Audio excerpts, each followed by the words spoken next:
Hello, everyone. I am live with Dr. Michael Rectenwald. He is a candidate for the Libertarian Party presidential nomination in 2024. Um, so first, a bit about the format of the interview. This is broadcast live on Twitch, but the main purpose of the interview is to put this up on YouTube. So I will be monitoring the live Twitch chat, but I won't be responding to it. So apologies, there's not as much interaction as my normal streams. Normally I stream chess rather than politics, but why I'm doing this interview is I am intimately involved with the Libertarian Party. This will be my sixth presidential convention that I'm attending. I served as vice chair of the National Libertarian Party in the past, 2006 to 2008. I started the Libertarian Party Facebook page, which now has 750,000 likes, and I masterminded the so-called Bolton maneuver, where we got 250 libertarians not just recruited, but elected to public office. So politics and the Libertarian Party in particular is a huge passion of mine. In 2020, I interviewed 5 presidential candidates leading up to the presidential nomination. This cycle, I have 3 presidential candidates booked. I've already interviewed one. This will be my second one.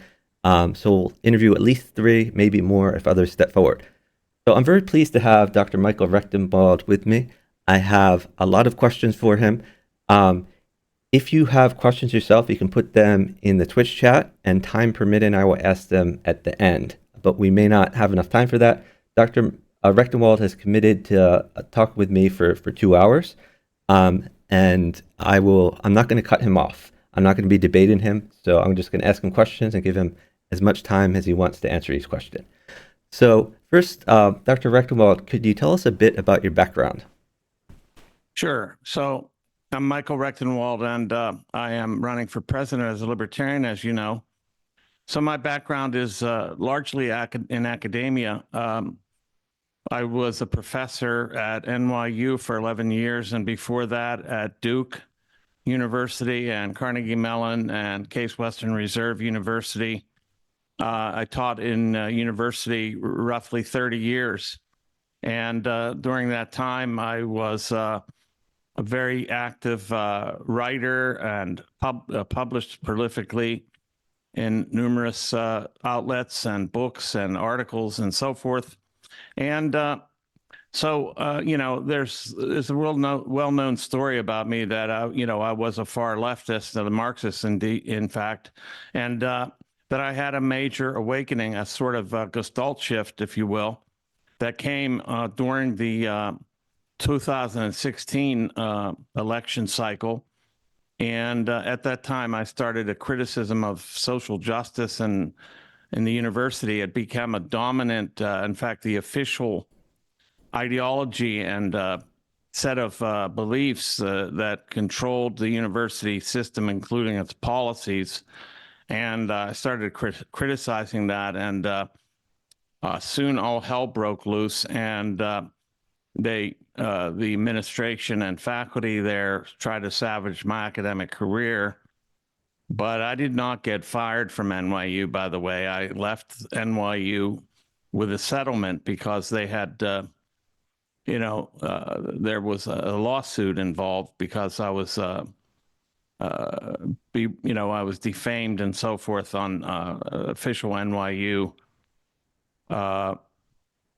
listservs and so forth. So anyway, I immediately became a civil libertarian, and then immediately delved into libertarian theory, philosophy, political theory, and economics.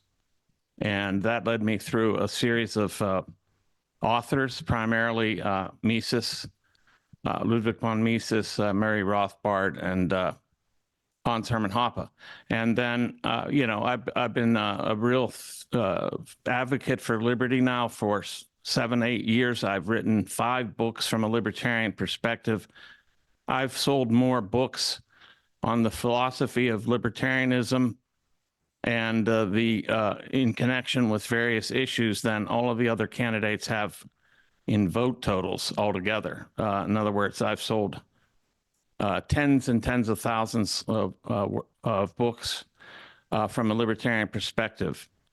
And I have been on major media, inclusive of Tucker Carlson and Glenn Beck and the Epoch Times Thought Leaders series twice, Tucker Carlson 4 times, many other venues, Judge Napolitano several times, Part of the Problem, Dave Smith, many appearances on Tom Woods. I was a speaker at the Mises Institute. I am still a speaker for the Mises Institute. I've spoken, I think it's 5 times at major events as the keynote speaker. I was the Ludwig von Mises Memorial Lecturer in 2018. I was the lead speaker at one of the academic scholars conferences. I spoke at the Ron Paul Symposium right before Ron Paul. I've spoken at 2 other major Mises events, one on the Great Reset and one on the regime, the regime itself, the state and its various appendages. And I've been very widely read and circulated broadly in the media. I have endorsements from, of course, the Mises Caucus, but also major players in the liberty movement, the broader liberty movement, including Dave Smith, Judge Napolitano, and I think if he were alive, Murray Rothbard would endorse me. I have to be honest. I think he would very much endorse me. There's a whole slew of other names, but I won't go through them. Interestingly, I've been canceled by left and right. When it came to the Israeli war on Gaza, I stood up very firmly against it. For that, I lost my publisher. I lost my fellowship at Hillsdale College, where I was a distinguished fellow. And so I've got skin in the game. I have made major sacrifices for the cause of liberty. And I will continue to do whatever it takes to keep the liberty message and the liberty movement front and center and moving forward and gaining further attention and gaining further results. So that's what I'm about, and I think that's in brief an introduction of myself. That's great. So if you're elected president of the United States, you will be you'll be managing the executive apparatus. Do you have executive or managerial experience? Yes, I mean I've worked in many different roles. I was a manager of I was the sales manager of a major national television and radio network before I went into academia. After my undergraduate degree, I went into advertising, and I became, within a very short time, I rose through the ranks to become a regional sales manager for a major national radio and television network, dealing with hundreds of employees and all kinds of coordination and demands and sales. And so that's one set of experience there. Of course, managing a classroom and managing students is another set that really goes a long way, because you understand what people need and what they need to do, and you work by motivating them. And I've always been a motivator. I'm able to motivate people to do things that is in their best interest to do. So yeah, I've had plenty of management experience. I think that the role here, though, for this candidacy is broader than that. It is a role for being the best spokesman for the freedom philosophy that we could possibly get. And I think that's me, and there's many reasons why I think that's the case.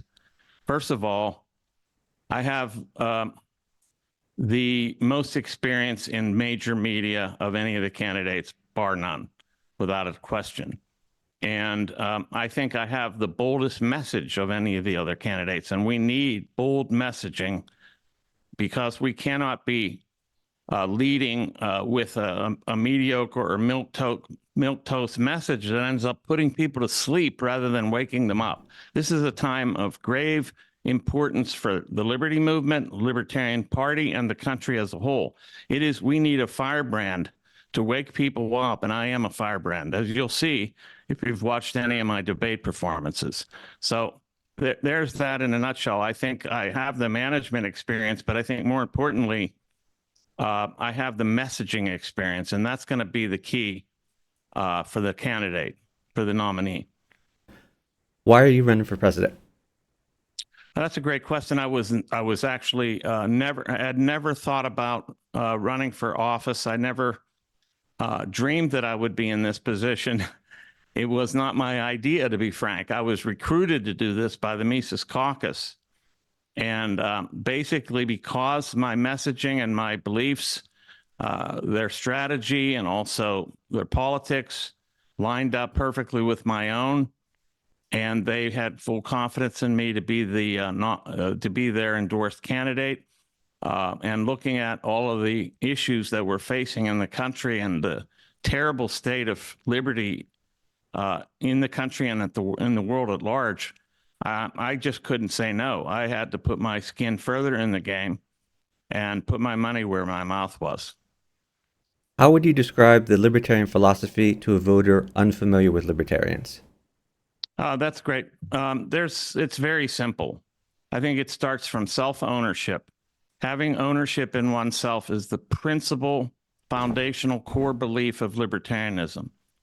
And then ownership of whatever one creates out of property that one owns. And then finally, the non-aggression principle. That is, since others have self-ownership and property, you can't infringe on their persons or their property. It's that simple. What are your top 3 issues, and can you talk about each one? Well, yes, I'd say the wars in Israel and Ukraine and the perspective of a war with China. These are top issues, but they're most pressing issues because they have they pose the gravest threat to humanity. There's the possibility of getting into a NATO allied war against Russia now that France is promising to send troops into Ukraine. The United States is running intelligence operations and is everything but involved directly in a military sense. This all has to stop. I would cut all funding to all proxy warriors, including Ukraine, Israel, and Taiwan. These are provocations, and they are embroiling the United States in very perilous prospects for even for a world war, which would be devastating because it could become nuclear. So that's, I think, the most pressing issue. Then, of course, I think also important to us is the erosion of our rights that we're undergoing today.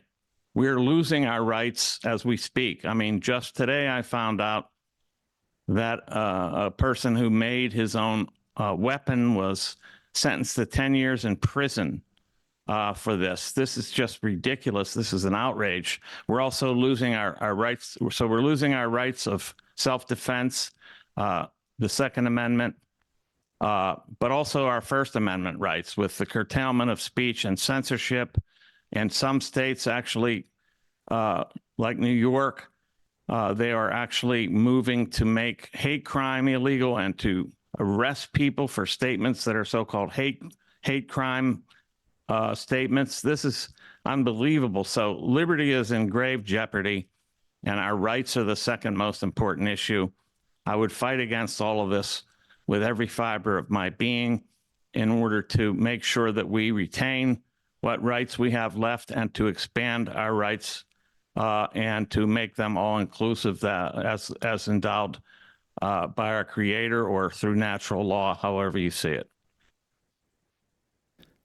Okay, I think that was 2. Do you have a third top issue? You talked about the wars. Yes, I thought you said 2. Okay, 3. Well, yeah, I mean, the economy. I think the economy is in grave danger. So the monetary policy, there's 2 parts to this: monetary policy and economic policy. So on the monetary front, of course, every libertarian presidential candidate, or probably any libertarian worth their salt, will tell you we need to end the Fed and audit it as well. So that, of course, I would try to end the Fed, floating a bill that Congress would hopefully pick up and circulate, and I would sign. But in advance of that, because that prospect is not very it's not very auspicious at this moment. In the interim, what we need to do is encourage the use of parallel alternative currencies like gold, silver, Bitcoin, and Monero, and abolish legal tender laws everywhere they exist, so that we can erode the Fed's money monopoly from the ground up. And secondly, on the economic front, the economy particularly, I would cut the entire regulatory regime that is distorting and crippling the market, including the entire climate change carbon cutting swindle, which is exactly what it is. As libertarians, we know the only way to solve the problem of so-called regulatory capture is by allowing the consumers to regulate the market through their own choices. These are the economic issues that I would tackle, and these thus make up the three major elements of my campaign. Is there any plank in the Libertarian Party platform that you disagree with? And if so, which one and why? No, not at present. No, there were a couple on there that I would have disagreed with had they remained on the platform, but they're now removed. How many state conventions have you visited in person, and how many have you addressed remotely? I think it's been about 20 in person and 5 or 10 remotely. I've dealt with almost every state one way or another. I've made it to many of the most, if not, the great majority of all of the conventions where debates were held. Some did not hold debates, or they did it another way through Zoom or town halls. I've done dozens and dozens of town halls and at least 20 in-person state conventions where I debated and spoke, etc. So let's talk a bit about your campaign infrastructure. Who's your campaign manager? Michael Heiss. Do you have a coordinator in all 50 states? Or if not, how many do you think you have in? Well, we have national coordinator and coordinators in just about every state. I can't name you all the people. I don't need to know the names. I was just wondering how big your campaign is, kind of. Well, we are a lean fighting machine, but we do have volunteers, and we haven't wasted a penny. We have volunteers and national campaign director and state directors, and we have people working for us that I don't even know their names, but they're great people doing great work. How much money have you raised so far? Well, in the last quarterly statement, it said that we had raised 67,000, but I've raised another 25 since then. I haven't gotten the final number on that yet. So I would say we've raised about $85,000 to $90,000 from individual donors, and not, my own money. Where can people find out more about your campaign? So, for example, websites, social media, where can people go? Okay, social media is at Wreck the Regime in all social media. At Wreck the Regime, REC the Regime. And the website is the same, wrecktheregime.com or Rectenwald2024.com. I like to use the forwarding address, which is Wreck the Regime, because that's our campaign slogan. Will you be supporting ballot access with your campaign resources if you win the nomination? Ballot access is one of the things that we have put on our slate as an important issue to address. Also, we are going to use, we're founding a media company which will help to funnel lowercase libertarians, the low-hanging fruit, which is much larger than the Libertarian Party per se, into the party itself. And the other thing is recruitment we're going to be recruiting people to run at local offices. So those are the three of the major prongs of the general campaign that we have in mind. Okay, suppose you get the Libertarian Party nomination. Short of getting elected president, do you have any less ambitious goals we can use as metrics to judge the success of your campaign? So, for example, are you trying to maximize votes, sell books, increase party membership, or some other goal? The main goal is to increase the party membership. Recruitment is the main goal. Increase the party, create more libertarians. One of the means by which I will be doing this is a 50-state college and university tour that has been arranged through chapters of Young Americans for Liberty.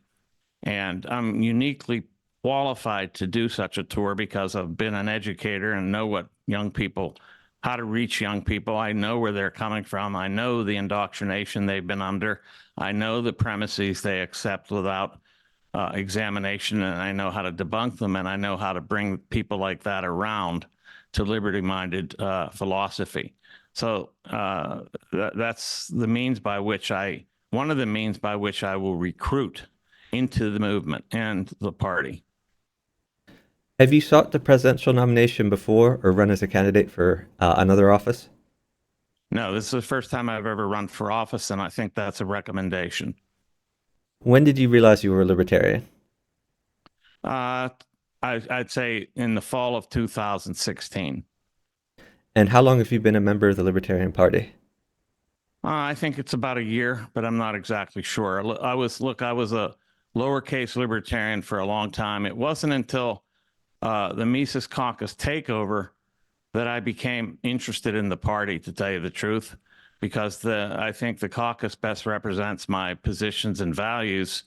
And I spoke for the Mises Caucus many, many times on various tours that they were putting on, like Human Action Tour, and the other names of these tours escape me at the moment, but I've spoken several times at Mises Caucus events trying to recruit libertarians into the party even before I was a member. Have you been active in your state and county affiliates, and have you served in any party leadership positions? I'm active to the extent that I have helped get people ballot access by teaming up with, using my team to collect ballot petition signatures, and also helping candidates in their campaigns by, showing up at events, handing out flyers, meeting voters on the way in to the voting booth, things like that. I've never been an office holder in the Pennsylvania Libertarian Party. Do you vote Libertarian? Yes. Tell us what you do in your first 100 days in office if you were elected president. Well, the first day I would pardon Julian Assange, Edward Snowden, and Ross Ulbricht, and then I would also try to pardon this gentleman who just lost his freedom today by the name of Dexter Taylor. And I would also look to pardon all nonviolent criminals in prison, people that did not commit any crimes against persons or property, victimless crimes. And so those people should be freed. It's an outrage that they are in jail or prison. So that's another thing I would do. And then, of course, right after that, I'd start axing the various alphabet agencies, inclusive of the CIA, the FBI, the ATF, the NSA, and you go on, Department of Education, etc. What if you were elected president, but Congress was solidly Republican or Democrat? What would you be able to enact and implement your agenda with an obstructionist Congress? How would you work Yes. with or around those who disagree with you? Another thing I failed to mention in that last statement, and I'll add here, is that I would end all funding and arming of any other country and end foreign aid immediately, especially military and arms. And then I would bring home, and I'd have the power to do this, all the troops from the 850 plus bases around the world, bring them back to the domestic front and see where we need them, if at all. So that's some of the things that I would do right away. If I had a fully like Republican or Democrat leaning Congress, I would use my executive powers where they're permitted, as I just mentioned, with reference to pardons, wars, and so forth. How should America respond to the conflicts in Ukraine and Israel? Well, whatever their position might be about who's right, who's wrong, who's the aggressor, who's not, who's been aggressed upon, I don't think that matters strictly for a libertarian position. What matters is funding and arming these conflicts. That's where it crosses the line for libertarians. We should have a non-interventionist policy, and that means no arming and funding of other nations or non-nation agents like terrorist groups, which we've also funded and armed many times. We had a position at one point in Syria. We had a CIA-backed militia fighting a State Department-backed militia. I mean, this is unbelievable. So this would be something that I would enact immediately, is this non-interventionist policy to get us extracted from all these conflicts, keep the United States out of foreign entanglements altogether. So let's rewind to 2019, 2020, when the coronavirus came to a head. If you were president at the time, if we had a libertarian in office, how should a libertarian president have handled the coronavirus? Okay. The first and foremost is that I would not lock the country down, and I would not roll out lockdowns for 2 weeks or 2 years at all. So, and I would have not rolled out Operation Warp Speed, because we were talking about a really mostly untested medication or drug or vaccine, whatever you want to call it. And these were serious, egregious problems. And the other thing is, of course, these massive programs to fund companies and fund individuals using using unemployment and these grants to companies that put us in, I think, $8 trillion more debt. 8.6 trillion, I think, is the correct number. That happened under Trump. That would not happen at all. So I would promote medical freedom. The question is, what is I would promote the doctor-patient relationship as the way to treat any kind of ailment at all. And that means they're not being coerced into certain treatment plans. They're not being coerced into pushing federally encouraged or federally mandated, in some cases, vaccines. This would be between the doctor and the patient entirely. I would not lock down the country. I would not create a kind of hysteria that was created, and I would not allow the media, by virtue of using the government as its rationale, I would not allow the media to propagandize at the public the way it did, because I wouldn't be feeding them that message. Thank you. So this is going to be put up on YouTube later, but it's being progressed live on Twitch. Twitch is mainly known for gaming. So tell me about your hobbies. Do you play any video games or board games or card games, or how do you enjoy your free time? I'm not a video gamer or a board gamer. I'm a tennis player. I play tennis. I generally play tennis 2 to 3 times a week, even in the winter. I have a membership at a club, and my son and I, who's 31 years old, we battled it out 2 to 3, 4 times a week on the tennis court. I'm also a bicycler. I bicycle. I'm also a a sports aficionado in terms of football and tennis. I have a football team that I follow very closely. That's the Pittsburgh Steelers. Unfortunately, they're not doing that well lately. And I love tennis. And my favorite tennis player, you can guess who it might have been. So do you play singles or doubles when you do tennis? Singles, strictly singles. So it's a lot of running. Oh, that's great. Yeah. What are your campaign's target demographics? So would your outreach lean conservative, liberal? Would it lean young or old or some other direction, or is it just everyone?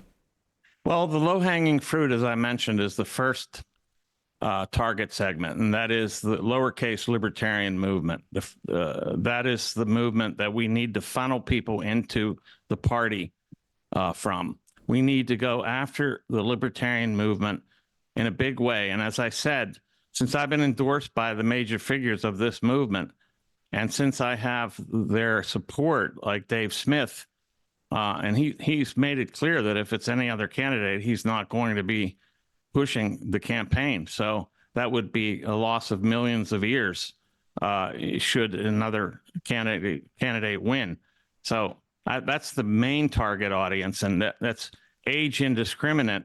But then again, as I mentioned, I'm also going to be targeting younger people, and that's through the college tour and elsewhere.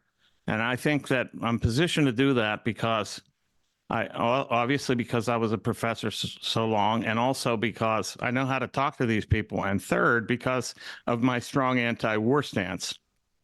We need to get these people that are anti-war and bring them around to the full panoply of libertarian ideals. And that's very possible to do. We can actually do that with the proper messaging. Great. So you already touched on this issue, but I'm asking all the candidates the same question. So I'll ask it again to see if you want to expand on it.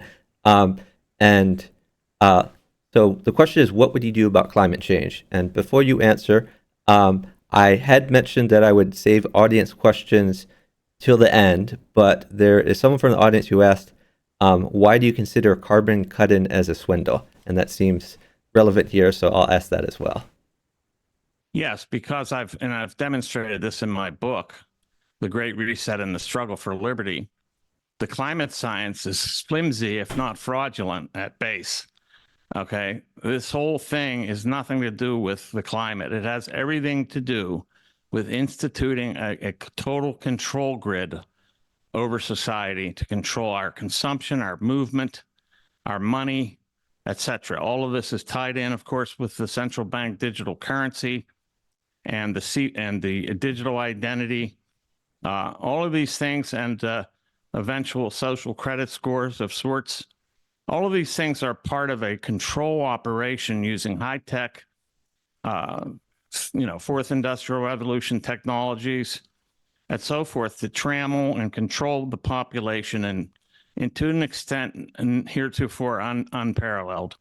So I think the climate science is largely bogus. There may be climate change, there may be global warming, but it's not due to CO2. I've pointed out in my book an experiment that's been run several times by scientists that show that CO2 doesn't even hold heat long enough to heat the environment over time. So this is just a total swindle, like a lot of narratives that come out of the regime. What kind of judges would you appoint if you were elected president? And do you have a short list for Supreme Court? No, I don't have a short list for Supreme Court, but I would look for people that are liberty-minded, that put the 10 amendments of the Constitution first and foremost, that would protect individual rights above and beyond all else.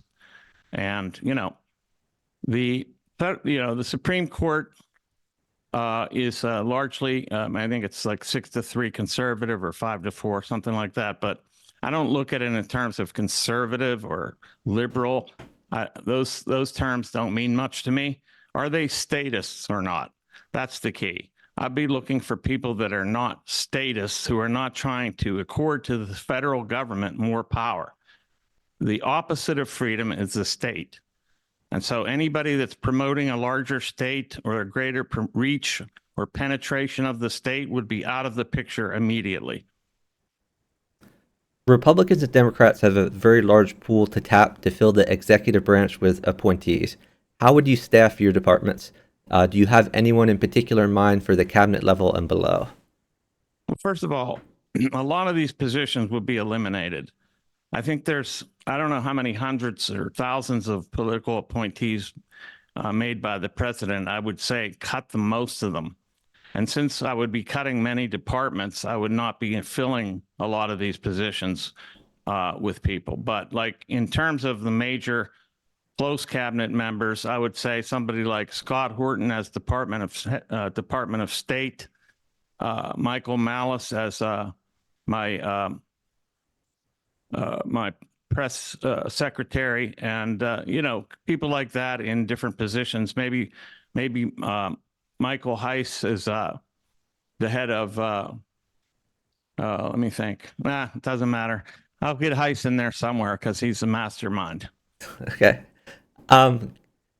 So I think you touched on this when we talked about the top 3 issues, but again, I'm asking everyone the same question, so maybe you want to expand on this. How should we handle the debt crisis? Yeah, I mean, first of all, we're spending 6.4 trillion a year and bringing in something like, or 6.3 trillion a year and bringing in 4.7, something like that in taxes. I mean, the first thing you do is you get rid of all these departments that are sucking this country dry. And so you go for as many cuts as you can possibly get to the state, and cutting it root and branch, not just cutting employees, but cutting whole sectors of the state and their bureaucracies. So that's the main way. And of course, part of that is, of course, the military spending, which would be vastly curtailed into a defensive posture strictly. So the debt, and then of course, we need to audit the Fed to see just how much they've ripped us off and to what end. And then, of course, hopefully getting rid of them. And then, of course, cutting the legal tender laws, getting rid of legal tender laws so that people can use alternative parallel currencies that help keep them from being victims of the hidden tax of inflation.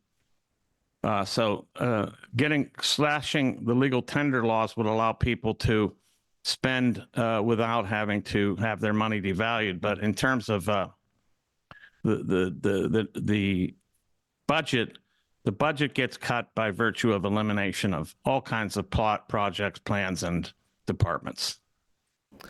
What should the government do about healthcare? Nothing. If you receive the Libertarian Party nomination, do you have a preference for your running mate?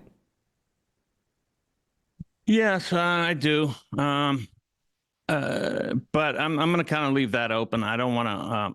There's too many factors going into that right now that I can't talk about it too much. If you lost the Libertarian Party nomination, would you accept the nomination for vice president? That's another question that I can't really answer. It would depend on who actually won if it wasn't me. Which former U.S. president do you admire the most?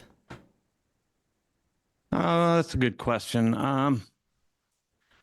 Well, I can't leave off George Washington. I think he was the first best. I would say,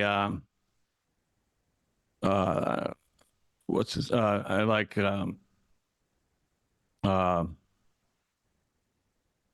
There's not many. There's not many that I'm very fond of, to tell you the truth. In many ways, most of them ended up screwing us verily. I'd say Woodrow Wilson, and FDR, two of the worst, and inclusive of also Bush, and but especially Bush too. Biden is on the list of very bad presidents, but yeah, I'm going to leave it at that. I'm not that fond of too many of them. So let me expand this a bit to politicians. What politician, living or dead, did you admire the most, and why? Well, I admire and still do Ron Paul the most, because he's the most clear talking, straight to the point, truth-telling, principled politician that we've had in government, perhaps in the history of the country. And he fought against immeasurable odds and kept fighting and is fighting to this day. He is a major icon that should be revered by libertarians and looked to as a great example of how to maintain principles in the face of lies and statist propaganda and endless wars and all kinds of shenanigans and legerdemain that's undertaken by the regime. He's a major hero. Another one is Harry Browne. I think ran probably the best Libertarian Party campaign in recent history. I think he was right on almost all of the issues and brilliant on his economic policy. Then I would also add political characters. I like Thomas Massey. I think he's a major force for good. He's holding to pretty much clearly across the board libertarian principles and is doing a great job in getting them into the public sphere in a broad way. He's doing marvelous work, and it's unfortunate he's like grossly outnumbered in Congress, but he's still doing great work. And then Rand Paul's somewhat of he's somewhat of a disappointment, but in many senses he's been an important figure, in particular with his challenges to Fauci and some of his other anti-war positions. He's not his father, but he's not that bad. You may have anticipated my next question. So you may have already answered this, but let me see if you want to expand on it. Of the prior Libertarian Party presidential campaigns, which most closely resembles the campaign you want to run, and why? Yeah, it's Harry Browne, because he was running a campaign, though he didn't garner the greatest number of votes, actually garnered the greatest number of Libertarian Party members. He increased party membership greatly, and he retained them. Unfortunately, then 9/11 happened, and that kind of rocked the boat a bit. But he had done great work in bringing people into the party, and so that's the campaign that I'd like to model mine most after, although not entirely. If you could change one government policy, just one, what would it be? One government policy. The war on drugs, I would say, immediately end. It's caused the incredible problems that we have now with immigration, and we do have a humanitarian immigration crisis caused by the government. The war on drugs is one of the major causes of it. It's driven the drug market into the black market, created criminal cartels who not only smuggle drugs, but people across the border. It has led to the criminalization and imprisonment of many people who shouldn't be in prison. It's created a drug contagion in our country by virtue of the fact that it has proliferated drugs that are impure and deadly in many cases, and also just creating warfare on the streets because of this policy. So that's something I would immediately change and get rid of. So this next one you've already touched on, but may want to expand on. Do you have any endorsements you're proud of and want to highlight? Sure. If I could just go to my endorsement page, give me 1 second here because there's a lot. So, okay. We got, Judge Napolitano is a freedom fighter forever. So he has endorsed me, and I'm very proud of that. And he endorsed me on his show live, and it was quite momentous. I'm endorsed by Dave Smith, and I'm very appreciative of that endorsement. And he continues to, not only did he endorse me, he continues to support my campaign in many ways, not all of which I care to mention. He's actually helped me quite a bit. He keeps pushing for my candidacy, and he will he will be instrumental in the nomination process. That's all I can say there. I won't go into more specifics.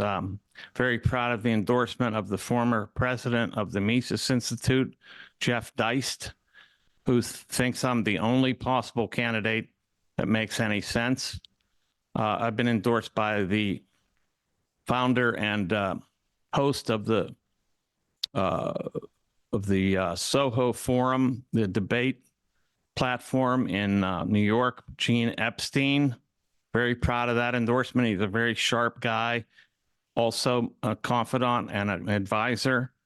I've been endorsed by Maj Touré, and I really appreciate that endorsement. It shows that I'm not just in this for like white people or something, not that I would even think that way, but like he's very strong in the black rights, Black Guns Matter, his program and campaign for black rights to gun ownership, because the gun ownership distribution in this country is frankly tilted towards non-black people. And that's important that we fight for those people's rights.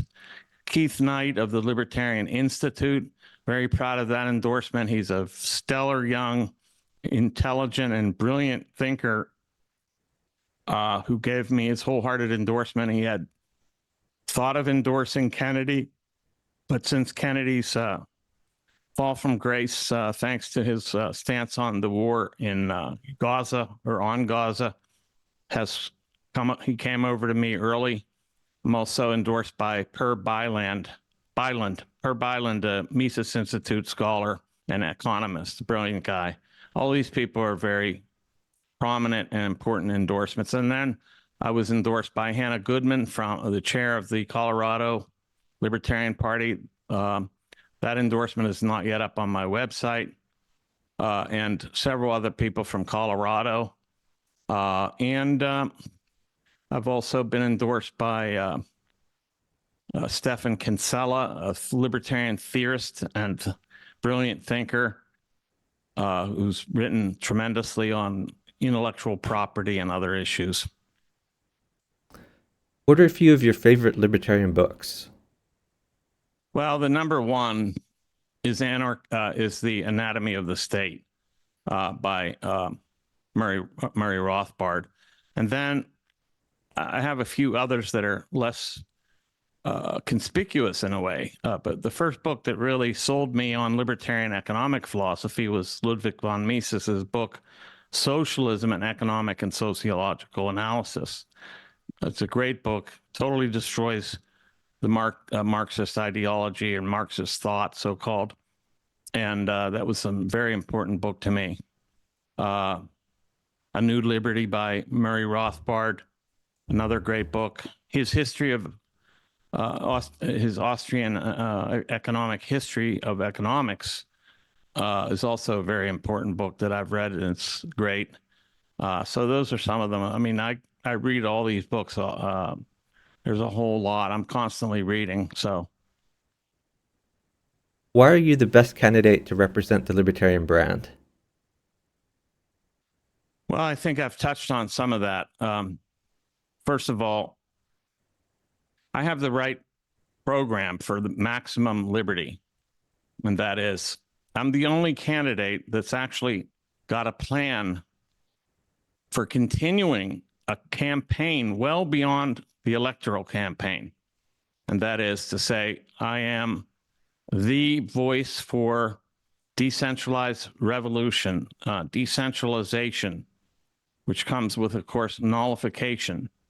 And I am representing the maximum program for liberty in the ideal, yes, probably unattainable, but nevertheless should remain a North Star that guides us, of anarcho-capitalism, a fully free society.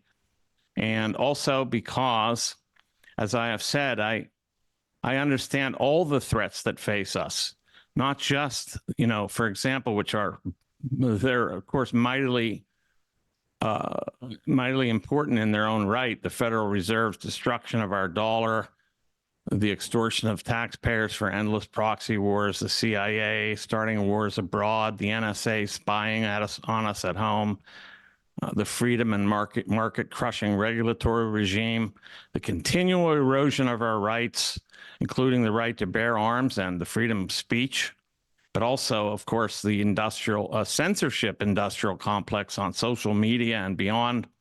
As I mentioned, the climate change catastrophism that's being used to control us, the WHO pandemic treaties that are on the slate that would eviscerate national and individual sovereignty, Agenda 2030, et cetera, but also, and I've written and researched and written about these issues, especially the latter set, at great length.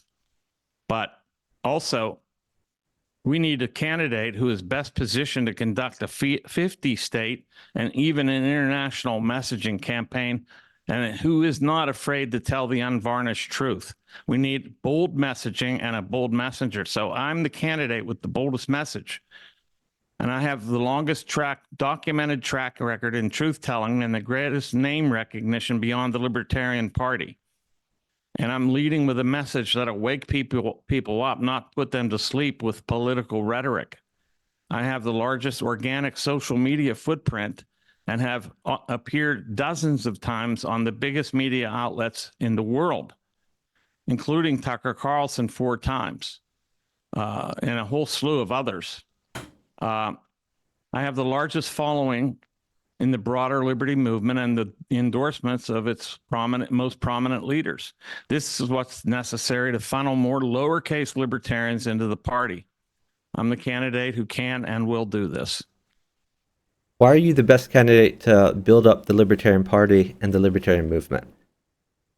Well, yeah, I just mentioned that. Because I have the largest following and the most support in the broader liberty movement, and the endorsements of its most prominent leaders, many of them who are major spokespersons for libertarianism and who support me, if this enables me to funnel more lowercase libertarians into the party. Nobody else has a plan to do this, and we have a plan to do it with a media company that will be a funnel of liberty-minded people into the party itself. And also, I'm the only candidate that has endorsed the decentralized revolution platform. And that is a continual process that will last well beyond the campaign. And I plan to be involved in that no matter what happens in DC. Have you spoken with policy experts at libertarian think tanks? And do you have policy experts advising your campaign? Yes. I've spoken to on a regular basis Scott Horton for foreign policy, Walter Block and Herb Island and Bob Murphy for economic policy, and they advise me regularly. They're basically on call, and yeah, that's basically my set of advisors. If you receive the nomination, will you campaign full-time for the general election? Yes, I have no other plans. That's what I plan to do, and we will do it. We're already setting it up as we speak. We're setting up this college tour, which will probably happen regardless. But I plan on making the most out of that tour, and I don't have another job. I am a writer who's lived off of royalties and speaking fees and things like that since I left academia. I haven't had a full-time job as such. I don't need one. I've made more money this way, and I've done better for myself, and I enjoy it more. So yeah, that's what I'm going to do. This is going to be a full-time campaign. I don't need to have a job, and that's what I'll do. I wouldn't have to quit a job like some of them. I wouldn't have to find one like some others, etc. So you've kind of already addressed this, but again, I'm asking the same questions to all the candidates. What kind of campaign will you run? Will you travel a lot to speaking events, or will you run a media-focused campaign? Will you campaign with down-ticket libertarian candidates? All three of those.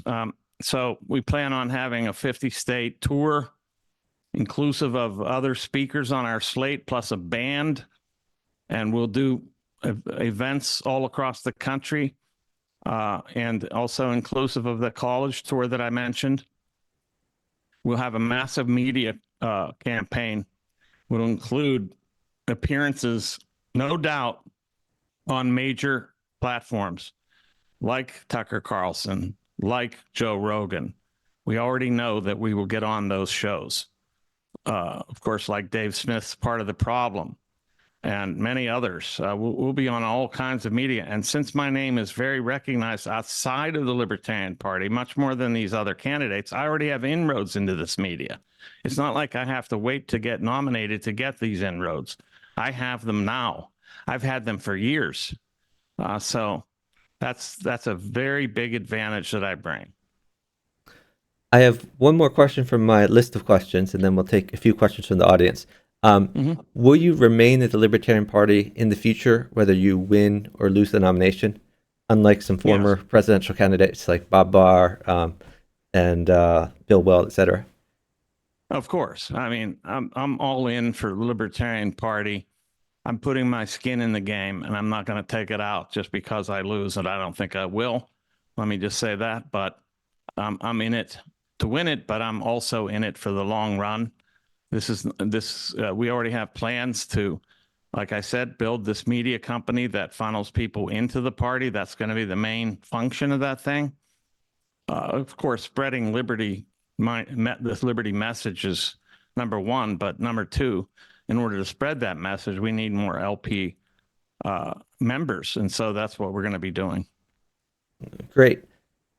You already answered one question from the audience earlier about climate change. I have one more question from the audience right now, which is the way it was phrased is, do you think you could handle a one-on-one versus Bernie Sanders? So if you were to debate Bernie Sanders, what would that debate look like? Well, it depends on the moderator, but I think I would slay him about his economic beliefs and policies that he promotes and votes for. He has a very mistaken idea. He thinks that the productive elements of society, like companies that make goods and services, they need to be penalized and attacked on a regular basis when they're actually the productive members of society, and the state, which he represents, he's a statist, he represents a tax on those producers, on the productive members of society. So he attacks the very source of wealth and thinks that he's actually promoting the increase of wealth for other people, but he's actually promoting the diminution, the lessening of wealth for the vast majority. And that's because he has a mistaken economic idea. He thinks that the working class, as Marx would put it, is exploited at the point of production, and the capitalist class is a robber baron class altogether. There are robber barons in the corporate world, but their ability to be so has to do with their collusion with the government. So I would make that very clear, that he's got a false idea about economics. It's premised on total nonsense, and his whole ethos is centered around that. I'm going to have to take a slight break because I realize my computer is about to die. I'll have to be right back. Sorry. Okay. I'll be right back. About to end anyway, but that's okay. I don't know if you can still hear me, so not sure it's worth asking a question here. Well, thank you to everyone. I hear you. Yes, you can hear good. me. Okay, great. Yeah. Sorry. Well, let me tee up. I'll tee up one question while you're figuring this out. Yeah. So you mentioned that you've taught for a number of universities. I may have missed if you told me about your background. So what did you get your PhD in, and what kind of courses did you teach? Okay, great question. So my PhD was at Carnegie Mellon in the English department in a program within that department called Literary and Cultural Theory and Studies.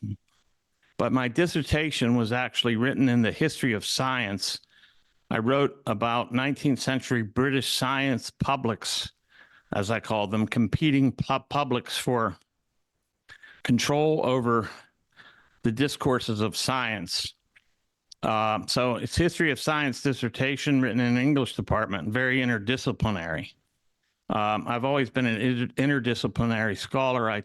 My books, like my book, 19th Century British Secularism, Science, Religion, and Literature, treats all of those issues, all of those fields, science, religion, and literature. So I've been I was an interdisciplinary scholar. As such, I taught courses in science and culture, secularism, academic writing across the curriculum, and things like that. I have a textbook called Academic Writing, Real World Topics, that is teaches students how to write in on various topics from various perspectives and disciplinary standpoints. So I've always been interdisciplinary and taught very interdisciplinary courses.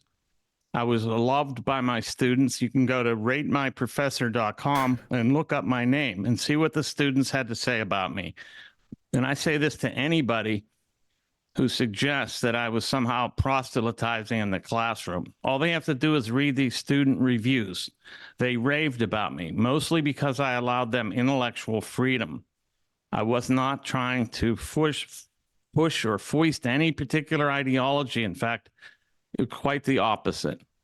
So all of that is easily found, and it's all very laudatory. All those comments from those students, I had students saying I was their favorite professor of all time, things like that. And they had a lot of substantive remarks to make in support of that. So I was a great teacher, I got to be honest, and a very prolific scholar. Well, thank you so much. I'm going to wrap I do things want up to add then. one thing. Oh, go ahead. Past is prelude. Okay. So if you're looking for somebody that starts big things and finishes them, I'm the man, because that's what writing books is about, or getting a PhD. This is about whatever you start, you finish, you don't quit. That's the kind of thing that's the kind of person I am. I start big things and I never quit. That's fantastic.